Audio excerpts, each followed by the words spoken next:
Hello and welcome again to another episode of the Points of Articulation, and today we're looking at yet another Micro Machines, the Romulan Bird of Prey. Now the Romulans were always awesome, very secretive. We never really found out much about them until Picard went to the planet, and in various other meetings with the Romulans. Basically they symbolized Rome, Romulus and Remus. They had a senate, and it was an empire, so it was pretty neat.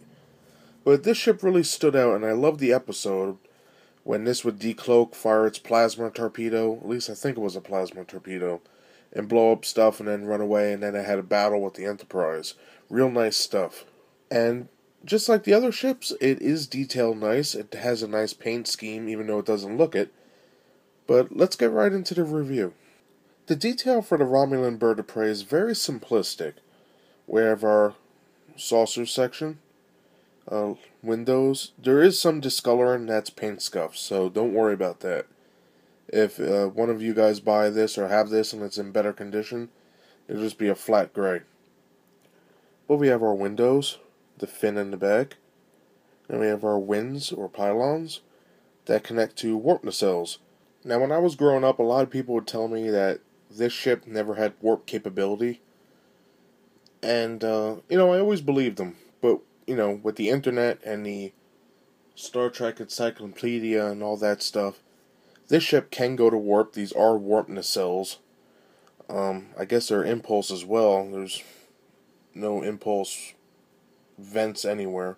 On the warp nacelle, we have this little groove that makes it look like a circle in the front, so that's cool. All the windows that I mentioned before are molded in on this section.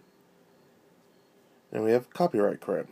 And underneath, we have our peg port.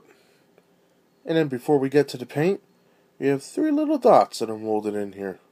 For paint, we have this nice light gray, black for the windows, black around these nacelles or impulse engines. Now for the underneath, we have this great bird of prey silhouette, a hawk or an eagle.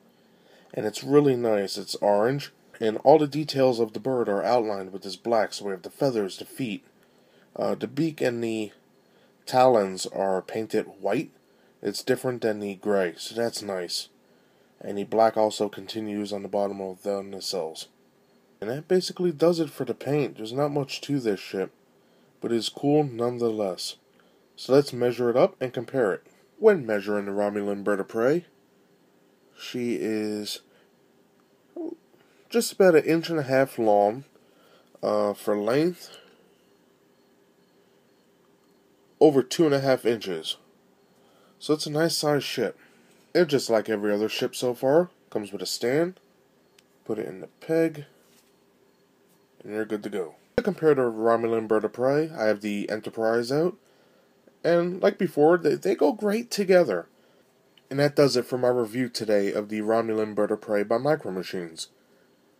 Even though these ships are so small, they do have a lot of detail. And for that, I do love them.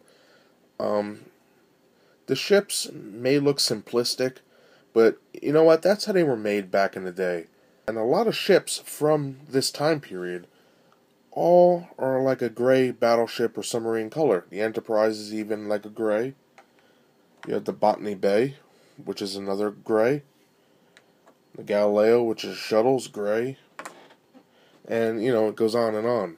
It was only in the Next Generation and the films where the ships started transforming into like that duck egg blue and stuff like that. And that does it for my review today. I hope you enjoyed watching, and I'll see you next time. Bye.